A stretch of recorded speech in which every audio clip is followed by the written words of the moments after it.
Olá, é uma alegria falar com você, uma honra de verdade.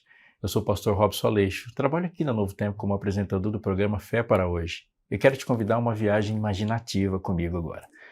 Pense que você está entrando numa sala de uma casa que você nunca entrou. Seus olhos são direcionados para a decoração dessa sala. Você olha para todos os lugares e tenta entender quem é a pessoa que te recebe a partir da maneira que ela se comunica, da maneira como ela enfeita a sala.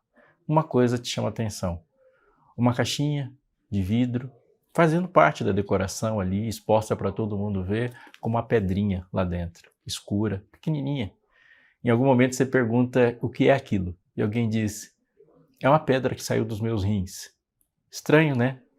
Porque as pessoas não colocam isso como lembrança, decoram e ressignificam uma dor que eles já passaram. Mas o normal é você entrar talvez na sala de uma casa, de um pai, uma mãe que tem filhos e você perceber pela casa toda as marcas de uma criança naquela casa. Quadros de filhos nas suas muitas fases da vida, desde o nascimento, a fofura da bochecha ou a formatura. Essa conversa, essa viagem imaginativa, traz para a gente uma reflexão sobre dor. Há uma discussão popular, né, sobre qual dor é pior. A dor de uma cólica renal, de uma pedra se soltando do rim, ou uma dor de parto. Eu já vi gente falando que dor de parto é pior e já vi gente falando de pedras nos rins ou cólica renal são piores. Eu, graças a Deus, não conheço nenhuma das duas. Mas eu sei uma coisa: o final da dor de um parto é uma criança num colo. Muito significado, muita vida, muito futuro, ao impacto de uma vida que se transforma e aquele choro, aquela alegria tem, anota bem essa palavra, um significado. O impacto que uma pedra do rim traz é olhar para a pedra, xingá-la, odiá-la, ter raiva de tudo que se passou e o alívio de não mais sentir dor. Mas aquela dor não trouxe uma perspectiva de futuro. Quando a gente pensa nas coisas que vivemos, na vida que temos e no mundo caótico que enfrentamos, as dores estão aí para todo mundo. A dor, o sofrimento, são as coisas mais democráticas da vida. Não importa qual é a classe social ou econômica, nem o nível de estudos, nem qual país você mora, qual cultura ou em que tempo o ser humano viveu desde a antiguidade ou esse tempo contemporâneo. A dor está aí para todo mundo e por muitas razões. A dor pode ser física, como uma cólica renal que eu mencionei, mas ela pode ser um luto.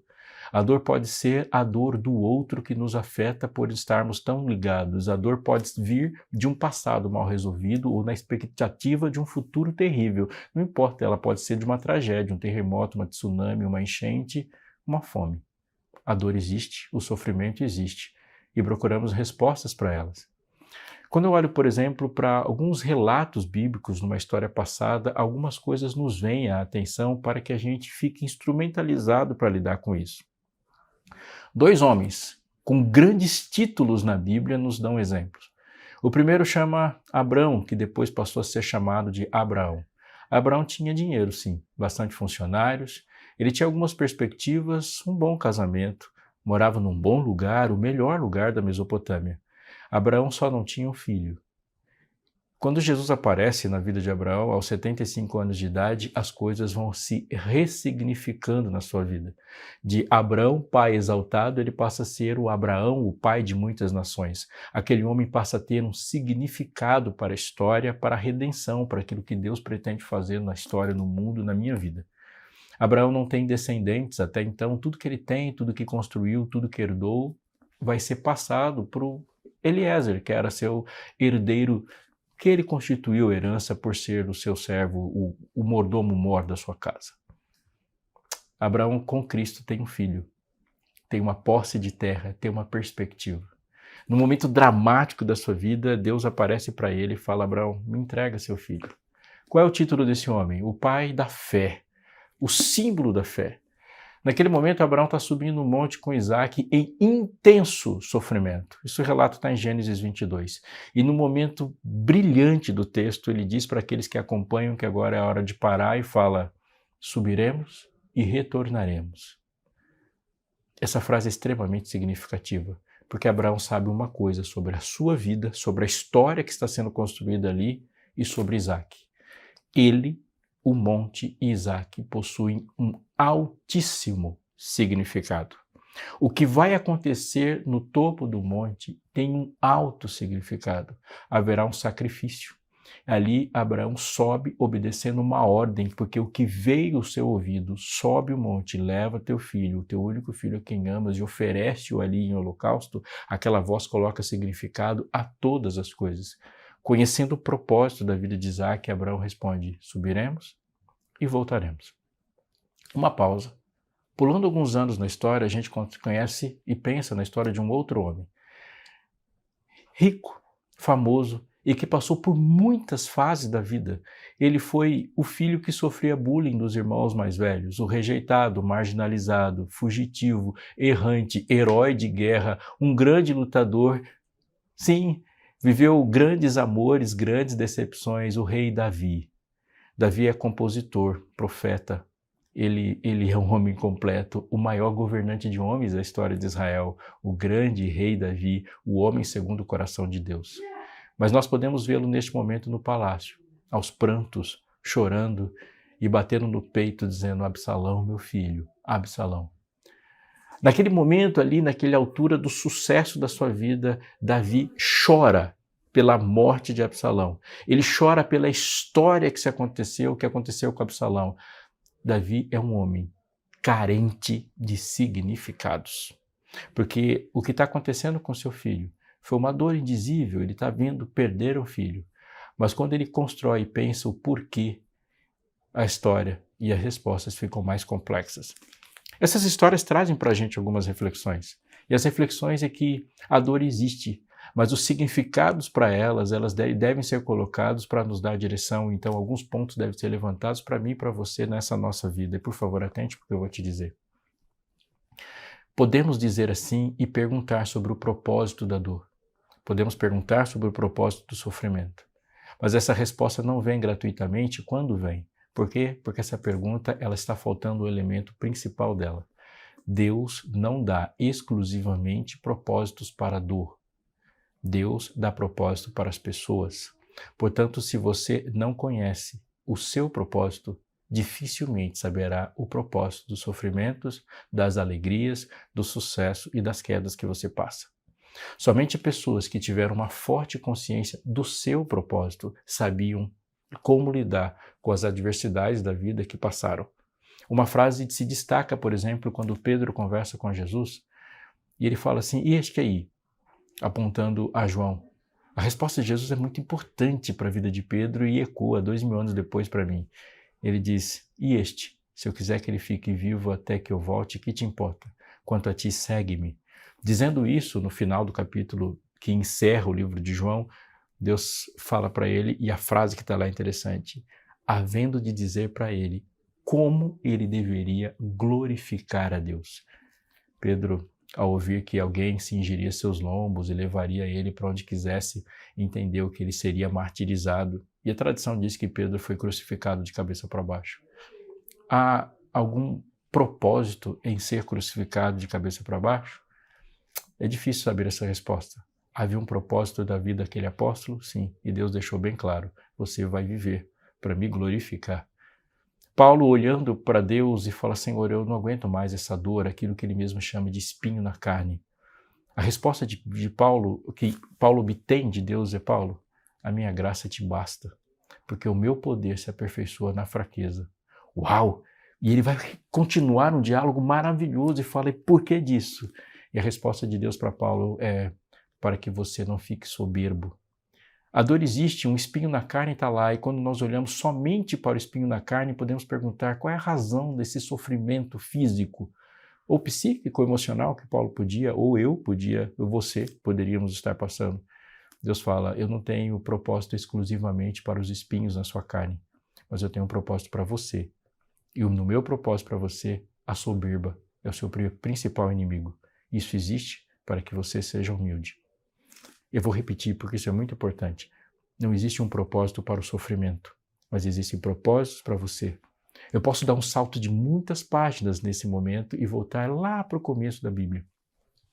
Deus olhou para o ser humano e estabeleceu diante dele um propósito pré-estabelecido. Cresça, disse ele, multipliquem-se, sede fecundos, eu vou criar através de vocês. Você faz parte do projeto criador de Deus, ele diz para o ser humano. Você vai ter o privilégio de, quando eu quiser encher a terra, você vai ser meu agente principal. Vocês não podem ser sozinhos. Olhou para aquela primeira mulher e bela e disse, você vai caminhar a vida, passar pela vida tendo o privilégio de caminhar nesse mundo com 2 corações e 2 cérebros. Vocês vão viver e construir a 4 mãos e vão caminhar com 4 pés. Vocês serão um, tendo o privilégio de continuarem sendo 2. Uau! Foi uma bênção que Deus deu para eles. Deus olhou para eles e disse assim, vocês podem navegar por esse jardim todo e podem e nunca vão se preocupar com a sua alimentação. De toda a árvore do jardim comerás livremente. Tudo é perfeito, não há dor, não há lágrimas, não há sofrimento, não há pecado. Há uma desobediência, uma quebra da aliança. O que fica de pergunta na cabeça dos pais ali é que se a quebra da aliança aconteceu, qual será a reação de Deus? E na cabeça deles a resposta óbvia é, se não fizermos a nossa parte, obviamente Deus não está obrigado a fazer a dele, como qualquer quebra de contrato. Deus caminha, olha diretamente para o rosto daquela mulher e disse, o seu desejo será para o seu marido. Por favor, atente para isso, porque a dor causa esse efeito em nós. Quando a gente pensa na dor, ela tem um efeito sequestrante. O sofrimento tem efeitos sequestrantes. É como uma tempestade. Quando algo está doendo, todo o nosso cérebro é voltado para a dor. E muitas vezes podemos ouvir Jesus dessa perspectiva. Jesus, para quem está com fome, ele é muito parecido com um padeiro. E Jesus se recusou a fazer assim. Jesus, para quem está com dor, é muito parecido com um enfermeiro. E Jesus não é enfermeiro, Jesus é o Criador do universo. Jesus, para o que tem sede, parece aquele que entrega a água. Mas Jesus é mais do que isso. Se Jesus for observado, ouvido, atento só pela perspectiva das nossas necessidades, não o compreenderemos. Então Deus olha para aquela mulher e fala, é isso que fizeste? E ele diz, o seu desejo será para o seu marido. Tudo bem, pensamos na relação tortuosa que haveria entre os seres humanos num aviso de Deus, mas mais do que isso, ele está dizendo, alguns minutos atrás, alguns dias atrás, eu disse para você que a minha parte ao te fazer ter propósito seria você caminhar juntos. E isso vai acontecer. Olha para aquela mulher também e tem a primeira expressão de sofrimento da história da humanidade. Deus olha para ela e fala, em dor dará luz a filhos. Por favor, a dor nos faz pensar só nela. Mas olhando para o texto inteiro, o texto fala de dor e de filhos. Ele disse, um dia eu disse para você que eu criaria e co-criaria a partir de você. Isso vai acontecer. Eu disse que você teria filhos e você vai ter filhos a despeito do seu pecado. Olhou para Adão e falou, um dia eu disse que você comeria do suor do teu rosto, comerás o teu pão. Para de pensar no suor e pensa no pão. Olhando para o pão, para o filho, para o marido. Eles analisando essa perspectiva, Adão abraçou sua esposa, porque agora haveria suor, haveria dor e haveria um conflito entre o desejo. Mas todas essas coisas tinham significado quando Deus disse, eu criei você por um propósito, e o propósito permanece inalterado. Como devemos lidar com o sofrimento? Creio que para a gente pensar na maneira como Deus caminhou pelos jardins dessa terra, como ele caminhou no jardim do Éden, como ele lidou com Abraão, como ele lidou com Davi, quando ele lidou com Adão e Eva e quando ele lida conosco. Um bom exemplo é a sobriedade. A dor, ela é um desafio à sobriedade. Jesus entrou num jardim, um cemitério. Uma mulher desesperada veio ao seu encontro e disse, se você estivesse aqui, nós não teríamos passado por isso. Um bom argumento, não é? É o meu argumento. Olhando para Jesus, eu falo, eu sei que você poderia impedir. Ele olha para aquela pessoa e não faz um argumento tão emocional. A resposta de Deus é, eu sou a ressurreição e a vida. Quem crê em mim, ainda que morra, viverá. E lá naquele texto maravilhoso de João, ele fala, você crê nisso? Deus lida com o sofrimento de alguém que faz um questionamento racional chamando a crer. Você crê?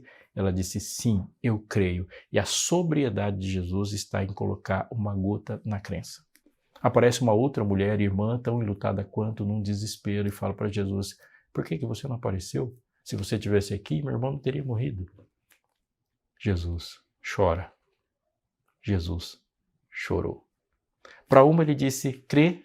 Para outra ele abraça e chora. Ele foi compassivo. Essa junção entre crer e estar junto, aquilo que eu sei sobre Jesus e aquilo que eu sei de Jesus, é a melhor maneira possível com que Deus me abraça e fala comigo no sofrimento. Por favor, atente para isso. Nos nossos sofrimentos, nem todas as explicações são terapêuticas. Nos nossos sofrimentos, nem todas as explicações são remédios. É por isso que Deus nos coloca a crer. Crer que existe um propósito estabelecido no passado que dá significado para a nossa vida. Mas Ele crê também, nos leva também a saber que existe uma companhia no presente que, para um mundo sem muitas explicações e de perguntas mais complexas do que respostas adequadas, há uma mão que me leva. Eu vos darei, disse Deus, um outro consolador. Não, Ele não fala que vai te dar um explicador. Ele fala que vai te dar um consolador.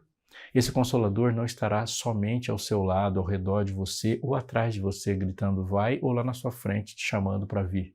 Ele estará para sempre convosco, em vós, que lhe dá companhia, significado, afeto e crença. Deus não prometeu somente respostas. Ele prometeu uma presença, uma companhia. No minha dor, eu quero alguém comigo. E esse alguém que pode não somente me explicar a dor, mas ele me diz qual é o meu significado nessa vida toda.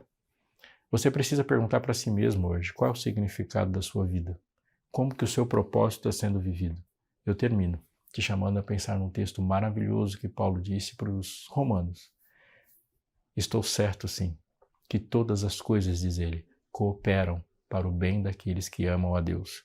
Não se despeça de mim pensando que esse texto está dizendo que qualquer coisa coopera para o bem daqueles que amam a Deus. Ele diz que todas as coisas juntamente cooperam. Ele não está dizendo que as coisas sozinhas, qualquer atentado, uma violência, uma dor, não, isso não está cooperando por bem.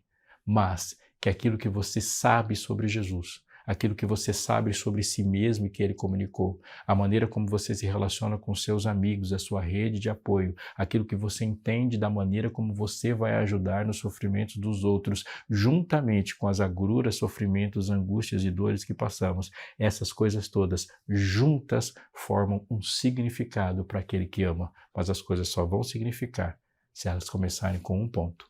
Elas cooperam para o bem daqueles que amam a Deus. Amar a Deus é o maior de todos os significados.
Olá, é uma alegria falar com você, uma honra de verdade.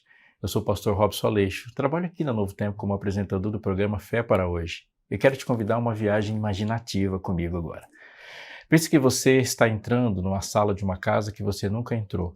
Seus olhos são direcionados para a decoração dessa sala. Você olha para todos os lugares e tenta entender quem é a pessoa que te recebe a partir da maneira como ela se comunica, da maneira como ela enfeita a sala.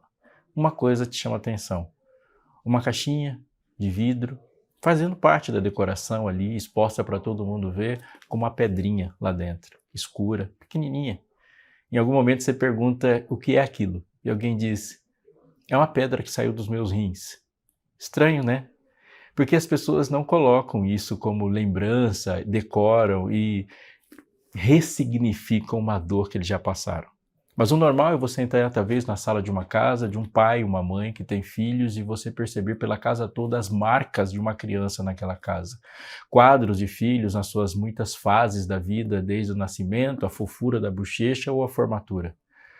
Essa conversa, essa viagem imaginativa, traz para a gente uma reflexão sobre dor.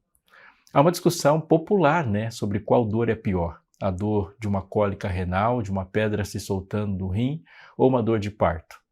Eu já vi gente falando que dor de parto é pior e já vi gente falando de pedras nos rins ou cólica renal são piores. Eu, graças a Deus, não conheço nenhuma das duas. Mas eu sei uma coisa: o final da dor de um parto é uma criança num colo. Muito significado, muita vida, muito futuro, ao impacto de uma vida que se transforma e aquele choro, aquela alegria tem, anota bem essa palavra, um significado. O impacto que uma pedra do rim traz é olhar para a pedra, xingá-la, odiá-la, ter raiva de tudo que se passou e o alívio de não mais sentir dor. Mas aquela dor não trouxe uma perspectiva de futuro. Quando a gente pensa nas coisas que vivemos, na vida que temos e no mundo caótico que enfrentamos, as dores estão aí para todo mundo. A dor, o sofrimento, são as coisas mais democráticas da vida. Não importa qual é a classe social ou econômica, nem o nível de estudos, nem qual país você mora, qual cultura ou em que tempo o ser humano viveu desde a antiguidade ou esse tempo contemporâneo. A dor está aí para todo mundo e por muitas razões. A dor pode ser física, como uma cólica renal que eu mencionei, mas ela pode ser um luto. A dor pode ser a dor do outro que nos afeta por estarmos tão ligados. A dor pode vir de um passado mal resolvido ou na expectativa de um futuro terrível. Não importa, ela pode ser de uma tragédia, um terremoto, uma tsunami, uma enchente, uma fome.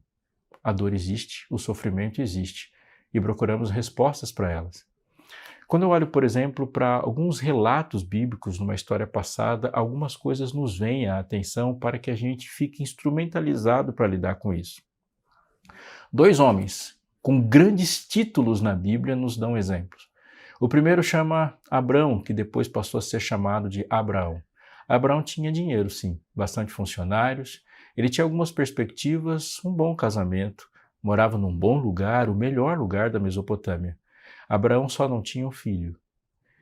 Quando Jesus aparece na vida de Abraão, aos 75 anos de idade, as coisas vão se ressignificando na sua vida.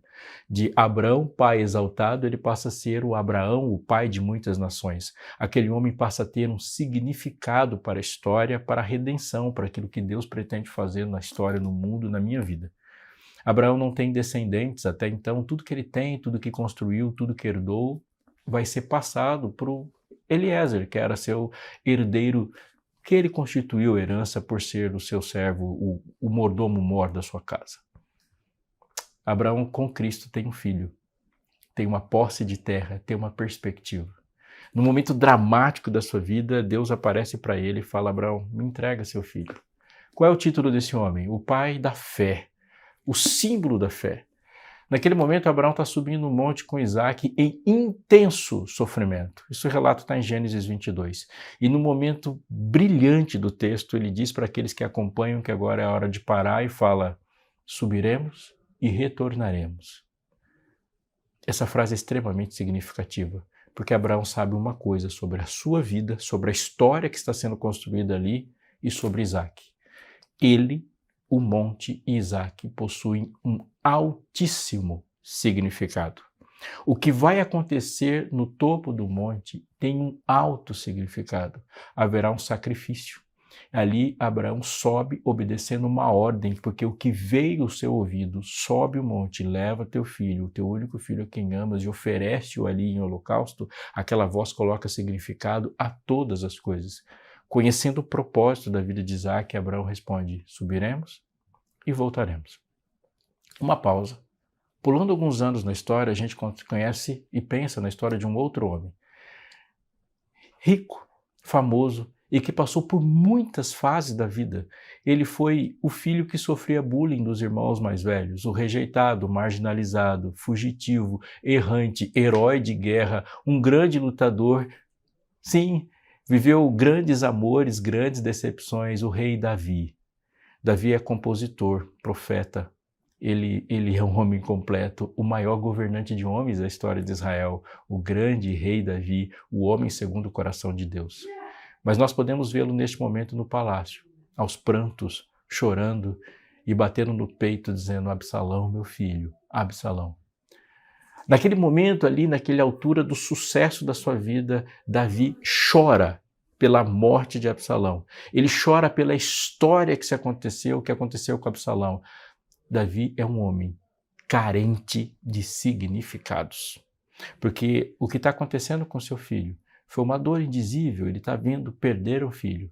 Mas quando ele constrói e pensa o porquê, a história e as respostas ficam mais complexas.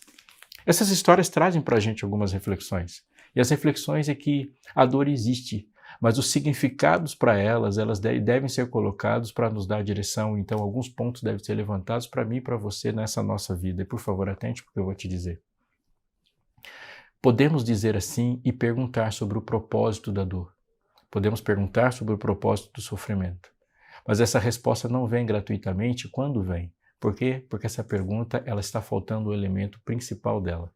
Deus não dá exclusivamente propósitos para a dor. Deus dá propósito para as pessoas. Portanto, se você não conhece o seu propósito, dificilmente saberá o propósito dos sofrimentos, das alegrias, do sucesso e das quedas que você passa. Somente pessoas que tiveram uma forte consciência do seu propósito sabiam como lidar com as adversidades da vida que passaram. Uma frase se destaca, por exemplo, quando Pedro conversa com Jesus e ele fala assim: e este aí? Apontando a João. A resposta de Jesus é muito importante para a vida de Pedro e ecoa 2000 anos depois para mim. Ele diz: e este? Se eu quiser que ele fique vivo até que eu volte, que te importa? Quanto a ti, segue-me. Dizendo isso, no final do capítulo que encerra o livro de João, Deus fala para ele, e a frase que está lá é interessante: havendo de dizer para ele como ele deveria glorificar a Deus. Pedro, ao ouvir que alguém cingiria seus lombos e levaria ele para onde quisesse, entendeu que ele seria martirizado. E a tradição diz que Pedro foi crucificado de cabeça para baixo. Há algum propósito em ser crucificado de cabeça para baixo? É difícil saber essa resposta. Havia um propósito da vida daquele apóstolo? Sim, e Deus deixou bem claro: você vai viver para me glorificar. Paulo olhando para Deus e fala: Senhor, eu não aguento mais essa dor, aquilo que ele mesmo chama de espinho na carne. A resposta de Paulo, que Paulo obtém de Deus é: Paulo, a minha graça te basta, porque o meu poder se aperfeiçoa na fraqueza. Uau! E ele vai continuar um diálogo maravilhoso e fala: e por que disso? E a resposta de Deus para Paulo é: para que você não fique soberbo. A dor existe, um espinho na carne está lá, e quando nós olhamos somente para o espinho na carne, podemos perguntar qual é a razão desse sofrimento físico, ou psíquico, emocional, que Paulo podia, ou eu podia, ou você poderíamos estar passando. Deus fala: eu não tenho propósito exclusivamente para os espinhos na sua carne, mas eu tenho um propósito para você. E no meu propósito para você, a soberba é o seu principal inimigo. Isso existe para que você seja humilde. Eu vou repetir porque isso é muito importante. Não existe um propósito para o sofrimento, mas existem propósitos para você. Eu posso dar um salto de muitas páginas nesse momento e voltar lá para o começo da Bíblia. Deus olhou para o ser humano e estabeleceu diante dele um propósito pré-estabelecido. Cresça, disse ele, multipliquem-se, sede fecundos, eu vou criar através de vocês. Você faz parte do projeto criador de Deus, ele diz para o ser humano. Você vai ter o privilégio de, quando eu quiser encher a terra, você vai ser meu agente principal. Vocês não podem ser sozinhos. Olhou para aquela primeira mulher e bela e disse, você vai caminhar a vida, passar pela vida, tendo o privilégio de caminhar nesse mundo com 2 corações e 2 cérebros. Vocês vão viver e construir a 4 mãos e vão caminhar com 4 pés. Vocês serão um, tendo o privilégio de continuarem sendo 2. Uau! Foi uma bênção que Deus deu para eles. Deus olhou para eles e disse assim, vocês podem navegar por esse jardim todo e podem e nunca vão se preocupar com a sua alimentação. De toda a árvore do jardim comerás livremente. Tudo é perfeito, não há dor, não há lágrimas, não há sofrimento, não há pecado. Há uma desobediência, uma quebra da aliança. O que fica de pergunta na cabeça dos pais ali é que se a quebra da aliança aconteceu, qual será a reação de Deus? E na cabeça deles a resposta óbvia é, se não fizermos a nossa parte, obviamente Deus não está obrigado a fazer a dele, como qualquer quebra de contrato. Deus caminha, olha diretamente para o rosto daquela mulher e disse, o seu desejo será para o seu marido. Por favor, atente para isso, porque a dor causa esse efeito em nós. Quando a gente pensa na dor, ela tem um efeito sequestrante. O sofrimento tem efeitos sequestrantes. É como uma tempestade. Quando algo está doendo, todo o nosso cérebro é voltado para a dor. E muitas vezes podemos ouvir Jesus dessa perspectiva. Jesus, para quem está com fome, ele é muito parecido com um padeiro. E Jesus se recusou a fazer assim. Jesus, para quem está com dor, é muito parecido com um enfermeiro. E Jesus não é enfermeiro, Jesus é o Criador do universo. Jesus, para o que tem sede, parece aquele que entrega a água. Mas Jesus é mais do que isso.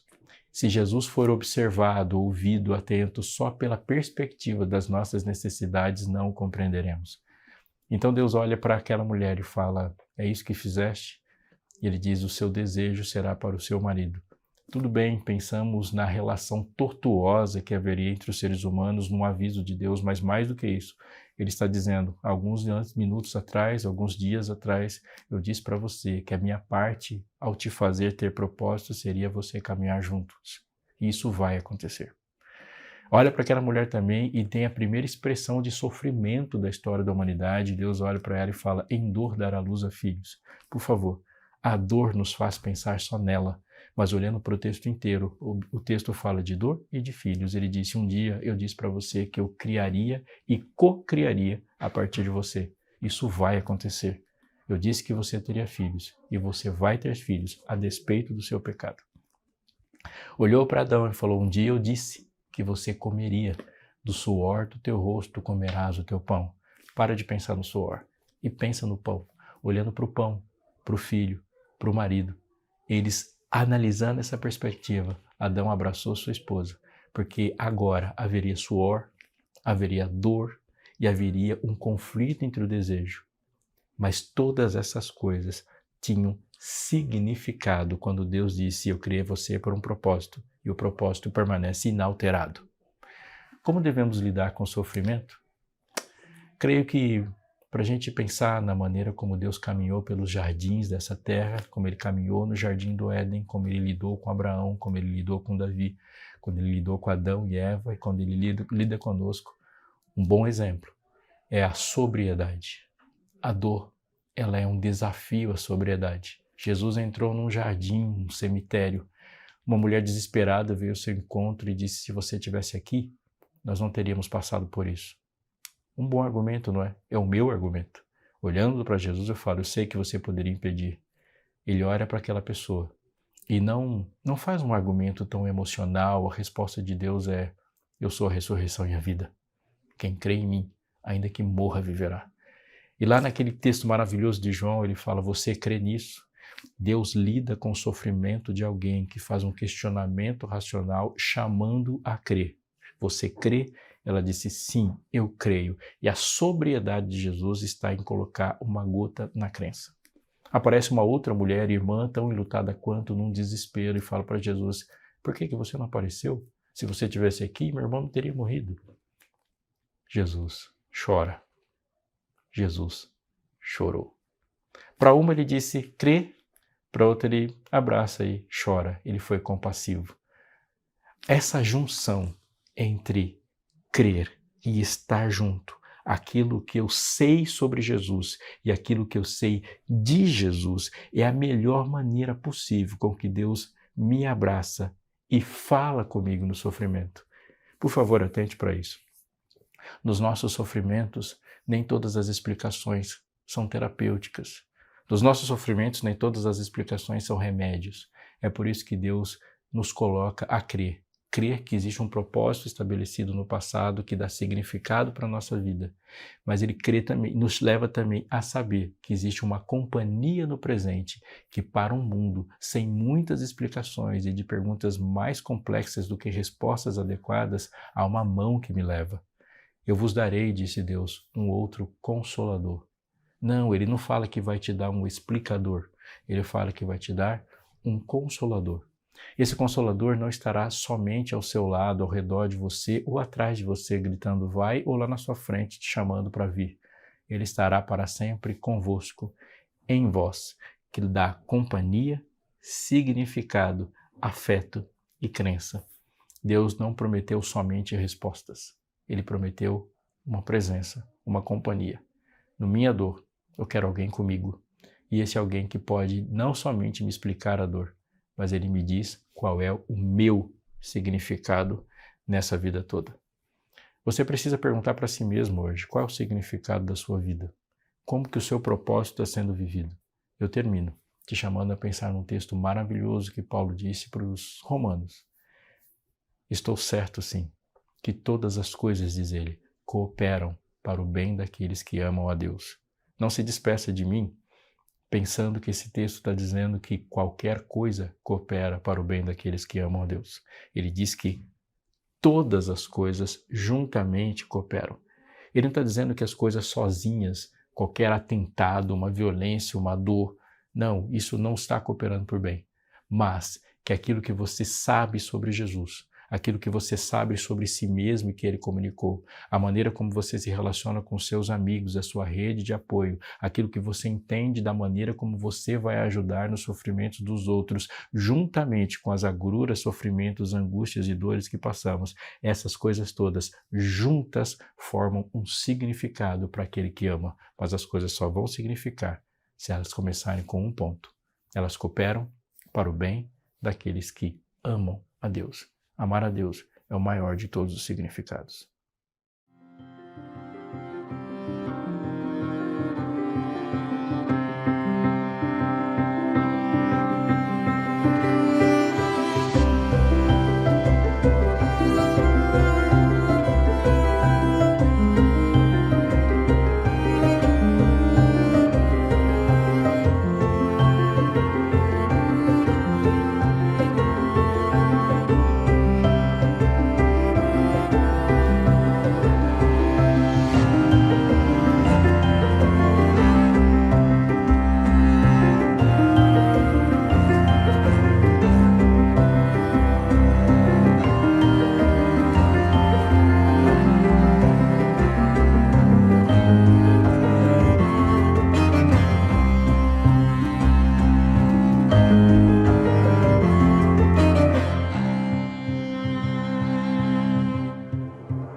Olá, é uma alegria falar com você, é uma honra de verdade.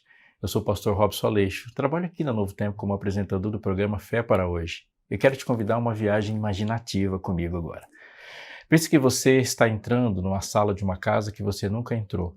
Seus olhos são direcionados para a decoração dessa sala. Você olha para todos os lugares e tenta entender quem é a pessoa que te recebe a partir da maneira que ela se comunica, da maneira como ela enfeita a sala. Uma coisa te chama a atenção: uma caixinha de vidro, fazendo parte da decoração ali, exposta para todo mundo ver, com uma pedrinha lá dentro, escura, pequenininha. Em algum momento você pergunta o que é aquilo, e alguém diz: é uma pedra que saiu dos meus rins. Estranho, né? Porque as pessoas não colocam isso como lembrança, decoram e ressignificam uma dor que eles já passaram. Mas o normal é você entrar talvez na sala de uma casa, de um pai, uma mãe que tem filhos e você perceber pela casa toda as marcas de uma criança naquela casa. Quadros de filhos nas suas muitas fases da vida, desde o nascimento, a fofura da bochecha ou a formatura. Essa conversa, essa viagem imaginativa, traz para a gente uma reflexão sobre dor. Há uma discussão popular, né, sobre qual dor é pior. A dor de uma cólica renal, de uma pedra se soltando do rim, ou uma dor de parto. Eu já vi gente falando que dor de parto é pior e já vi gente falando de pedras nos rins ou cólica renal são piores. Eu, graças a Deus, não conheço nenhuma das duas. Mas eu sei uma coisa: o final da dor de um parto é uma criança num colo. Muito significado, muita vida, muito futuro, ao impacto de uma vida que se transforma e aquele choro, aquela alegria tem, anota bem essa palavra, um significado. O impacto que uma pedra do rim traz é olhar para a pedra, xingá-la, odiá-la, ter raiva de tudo que se passou e o alívio de não mais sentir dor. Mas aquela dor não trouxe uma perspectiva de futuro. Quando a gente pensa nas coisas que vivemos, na vida que temos e no mundo caótico que enfrentamos, as dores estão aí para todo mundo. A dor, o sofrimento, são as coisas mais democráticas da vida. Não importa qual é a classe social ou econômica, nem o nível de estudos, nem qual país você mora, qual cultura ou em que tempo o ser humano viveu desde a antiguidade ou esse tempo contemporâneo. A dor está aí para todo mundo e por muitas razões. A dor pode ser física, como uma cólica renal que eu mencionei, mas ela pode ser um luto. A dor pode ser a dor do outro que nos afeta por estarmos tão ligados. A dor pode vir de um passado mal resolvido ou na expectativa de um futuro terrível. Não importa, ela pode ser de uma tragédia, um terremoto, uma tsunami, uma enchente, uma fome. A dor existe, o sofrimento existe e procuramos respostas para elas. Quando eu olho, por exemplo, para alguns relatos bíblicos numa história passada, algumas coisas nos vêm à atenção para que a gente fique instrumentalizado para lidar com isso. Dois homens com grandes títulos na Bíblia nos dão exemplos. O primeiro chama Abrão, que depois passou a ser chamado de Abraão. Abraão tinha dinheiro, sim, bastante funcionários, ele tinha algumas perspectivas, um bom casamento, morava num bom lugar, o melhor lugar da Mesopotâmia. Abraão só não tinha um filho. Quando Jesus aparece na vida de Abraão, aos 75 anos de idade, as coisas vão se ressignificando na sua vida. De Abraão, pai exaltado, ele passa a ser o Abraão, o pai de muitas nações. Aquele homem passa a ter um significado para a história, para a redenção, para aquilo que Deus pretende fazer na história, no mundo, na minha vida. Abraão não tem descendentes até então, tudo que ele tem, tudo que construiu, tudo que herdou, vai ser passado para o Eliezer, que era seu herdeiro, que ele constituiu herança por ser o seu servo, o mordomo-mor da sua casa. Abraão com Cristo tem um filho, tem uma posse de terra, tem uma perspectiva. No momento dramático da sua vida, Deus aparece para ele e fala: Abraão, me entrega seu filho. Qual é o título desse homem? O pai da fé, o símbolo da fé. Naquele momento, Abraão está subindo no monte com Isaac em intenso sofrimento. Isso o relato está em Gênesis 22. E no momento brilhante do texto, ele diz para aqueles que acompanham que agora é a hora de parar e fala: subiremos e retornaremos. Essa frase é extremamente significativa, porque Abraão sabe uma coisa sobre a sua vida, sobre a história que está sendo construída ali e sobre Isaac. Ele, o monte e Isaac possuem um altíssimo significado. O que vai acontecer no topo do monte tem um alto significado. Haverá um sacrifício. Ali Abraão sobe obedecendo uma ordem, porque o que veio ao seu ouvido, sobe o monte, leva teu filho, o teu único filho a quem amas, e oferece-o ali em holocausto. Aquela voz coloca significado a todas as coisas. Conhecendo o propósito da vida de Isaac, Abraão responde: subiremos e voltaremos. Uma pausa. Pulando alguns anos na história, a gente conhece e pensa na história de um outro homem. Rico, famoso e que passou por muitas fases da vida. Ele foi o filho que sofria bullying dos irmãos mais velhos, o rejeitado, marginalizado, fugitivo, errante, herói de guerra, um grande lutador. Sim, viveu grandes amores, grandes decepções, o rei Davi. Davi é compositor, profeta. Ele é um homem completo, o maior governante de homens da história de Israel, o grande rei Davi, o homem segundo o coração de Deus. Mas nós podemos vê-lo neste momento no palácio, aos prantos, chorando e batendo no peito, dizendo: Absalão, meu filho, Absalão. Naquele momento ali, naquela altura do sucesso da sua vida, Davi chora pela morte de Absalão. Ele chora pela história que aconteceu com Absalão. Davi é um homem carente de significados, porque o que está acontecendo com seu filho foi uma dor indizível, ele está vendo perder o filho, mas quando ele constrói e pensa o porquê, a história e as respostas ficam mais complexas. Essas histórias trazem para a gente algumas reflexões, e as reflexões é que a dor existe, mas os significados para elas devem ser colocados para nos dar direção. Então, alguns pontos devem ser levantados para mim e para você nessa nossa vida. E, por favor, atente porque eu vou te dizer. Podemos dizer assim e perguntar sobre o propósito da dor. Podemos perguntar sobre o propósito do sofrimento. Mas essa resposta não vem gratuitamente. Quando vem? Por quê? Porque essa pergunta ela está faltando o elemento principal dela. Deus não dá exclusivamente propósitos para a dor. Deus dá propósito para as pessoas. Portanto, se você não conhece o seu propósito, dificilmente saberá o propósito dos sofrimentos, das alegrias, do sucesso e das quedas que você passa. Somente pessoas que tiveram uma forte consciência do seu propósito sabiam como lidar com as adversidades da vida que passaram. Uma frase se destaca, por exemplo, quando Pedro conversa com Jesus e ele fala assim: e este aí? Apontando a João. A resposta de Jesus é muito importante para a vida de Pedro e ecoa 2000 anos depois para mim. Ele diz: e este? Se eu quiser que ele fique vivo até que eu volte, que te importa? Quanto a ti, segue-me. Dizendo isso, no final do capítulo que encerra o livro de João, Deus fala para ele, e a frase que está lá é interessante: havendo de dizer para ele como ele deveria glorificar a Deus. Pedro, ao ouvir que alguém cingiria seus lombos e levaria ele para onde quisesse, entendeu que ele seria martirizado. E a tradição diz que Pedro foi crucificado de cabeça para baixo. Há algum propósito em ser crucificado de cabeça para baixo? É difícil saber essa resposta. Havia um propósito da vida daquele apóstolo? Sim, e Deus deixou bem claro: você vai viver para me glorificar. Paulo olhando para Deus e fala: Senhor, eu não aguento mais essa dor, aquilo que ele mesmo chama de espinho na carne.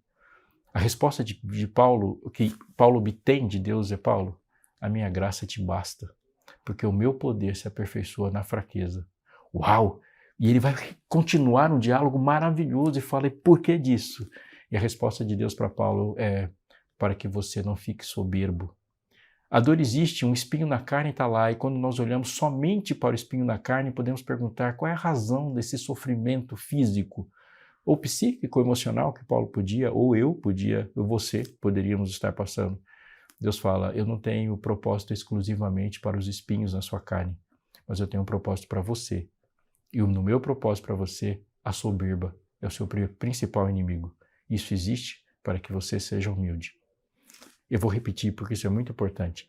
Não existe um propósito para o sofrimento, mas existem propósitos para você. Eu posso dar um salto de muitas páginas nesse momento e voltar lá para o começo da Bíblia. Deus olhou para o ser humano e estabeleceu diante dele um propósito pré-estabelecido. Cresça, disse ele, multipliquem-se, sede fecundos, eu vou criar através de vocês. Você faz parte do projeto criador de Deus, ele diz para o ser humano. Você vai ter o privilégio de, quando eu quiser encher a terra, você vai ser meu agente principal. Vocês não podem ser sozinhos. Olhou para aquela primeira mulher e bela e disse, você vai caminhar a vida, passar pela vida, tendo o privilégio de caminhar nesse mundo com 2 corações e 2 cérebros. Vocês vão viver e construir a 4 mãos e vão caminhar com 4 pés. Vocês serão um, tendo o privilégio de continuarem sendo 2. Uau! Foi uma bênção que Deus deu para eles. Deus olhou para eles e disse assim, vocês podem navegar por esse jardim todo e podem e nunca vão se preocupar com a sua alimentação. De toda a árvore do jardim comerás livremente. Tudo é perfeito, não há dor, não há lágrimas, não há sofrimento, não há pecado. Há uma desobediência, uma quebra da aliança. O que fica de pergunta na cabeça dos pais ali é que se a quebra da aliança aconteceu, qual será a reação de Deus? E na cabeça deles a resposta óbvia é, se não fizermos a nossa parte, obviamente Deus não está obrigado a fazer a dele, como qualquer quebra de contrato. Deus caminha, olha diretamente para o rosto daquela mulher e disse, o seu desejo será para o seu marido. Por favor, atente para isso, porque a dor causa esse efeito em nós. Quando a gente pensa na dor, ela tem um efeito sequestrante. O sofrimento tem efeitos sequestrantes. É como uma tempestade. Quando algo está doendo, todo o nosso cérebro é voltado para a dor. E muitas vezes podemos ouvir Jesus dessa perspectiva. Jesus, para quem está com fome, ele é muito parecido com um padeiro. E Jesus se recusou a fazer assim. Jesus, para quem está com dor, é muito parecido com um enfermeiro. E Jesus não é enfermeiro, Jesus é o Criador do universo. Jesus, para o que tem sede, parece aquele que entrega a água, mas Jesus é mais do que isso. Se Jesus for observado, ouvido, atento só pela perspectiva das nossas necessidades, não o compreenderemos. Então Deus olha para aquela mulher e fala, é isso que fizeste? E ele diz, o seu desejo será para o seu marido. Tudo bem, pensamos na relação tortuosa que haveria entre os seres humanos num aviso de Deus, mas mais do que isso, ele está dizendo, alguns minutos atrás, alguns dias atrás, eu disse para você que a minha parte ao te fazer ter propósito seria você caminhar juntos. E isso vai acontecer. Olha para aquela mulher também e tem a primeira expressão de sofrimento da história da humanidade. Deus olha para ela e fala, em dor dará luz a filhos. Por favor, a dor nos faz pensar só nela. Mas olhando para o texto inteiro, o texto fala de dor e de filhos. Ele disse, um dia eu disse para você que eu criaria e co-criaria a partir de você. Isso vai acontecer. Eu disse que você teria filhos e você vai ter filhos a despeito do seu pecado. Olhou para Adão e falou, um dia eu disse que você comeria do suor do teu rosto, comerás o teu pão. Para de pensar no suor e pensa no pão. Olhando para o pão, para o filho, para o marido. Eles analisando essa perspectiva, Adão abraçou sua esposa, porque agora haveria suor, haveria dor e haveria um conflito entre o desejo. Mas todas essas coisas tinham significado quando Deus disse, eu criei você por um propósito, e o propósito permanece inalterado. Como devemos lidar com o sofrimento? Creio que para a gente pensar na maneira como Deus caminhou pelos jardins dessa terra, como ele caminhou no jardim do Éden, como ele lidou com Abraão, como ele lidou com Davi, quando ele lidou com Adão e Eva e quando ele lida conosco. Um bom exemplo é a sobriedade. A dor, ela é um desafio à sobriedade. Jesus entrou num jardim, num cemitério. Uma mulher desesperada veio ao seu encontro e disse, se você estivesse aqui, nós não teríamos passado por isso. Um bom argumento, não é? É o meu argumento.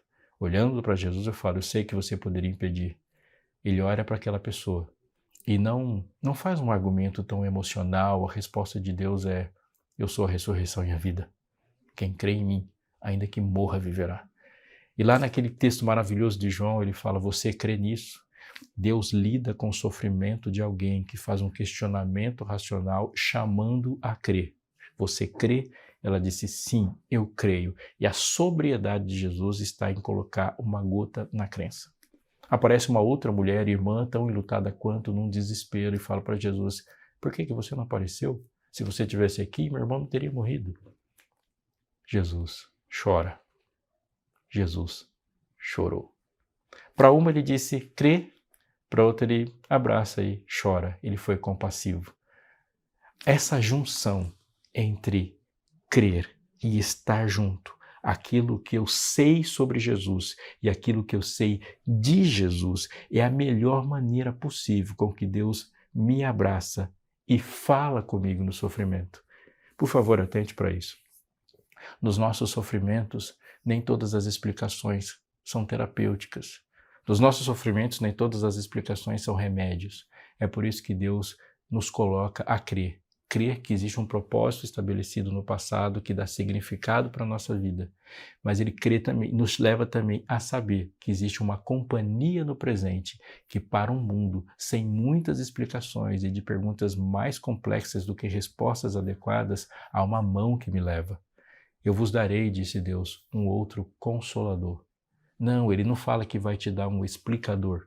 Ele fala que vai te dar um consolador. Esse consolador não estará somente ao seu lado, ao redor de você ou atrás de você, gritando vai, ou lá na sua frente, te chamando para vir. Ele estará para sempre convosco, em vós, que lhe dá companhia, significado, afeto e crença. Deus não prometeu somente respostas. Ele prometeu uma presença, uma companhia. No minha dor, eu quero alguém comigo. E esse alguém que pode não somente me explicar a dor, mas ele me diz qual é o meu significado nessa vida toda. Você precisa perguntar para si mesmo hoje, qual é o significado da sua vida? Como que o seu propósito está sendo vivido? Eu termino te chamando a pensar num texto maravilhoso que Paulo disse para os romanos. Estou certo, sim, que todas as coisas, diz ele, cooperam para o bem daqueles que amam a Deus.